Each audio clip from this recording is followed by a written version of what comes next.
Class 3-4-এ যখন এই জ্যামিতি বক্সটা প্রথম হাতে পেয়েছিলি, তোর আনন্দের কি কোনো সীমা ছিল? আজ দামি ব্র্যান্ডের গ্যাজেট আর ব্যাগ কিনেও তোদের মন ভরে না।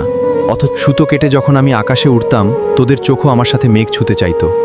আজ তোরা জীবনে অনেক উঁচুতে উঠেছিস ঠিকই, কিন্তু আকাশপানে চেয়ে থাকা সেই নিষ্পাপ স্বপ্নগুলো আজ কোথায় হারিয়ে গেল রে?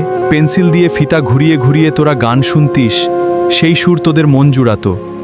আজ অনলাইন মিউজিকের কোটি কোটি গানের ভিড়ে তোরা ডুবে আছিস ঠিকই, কিন্তু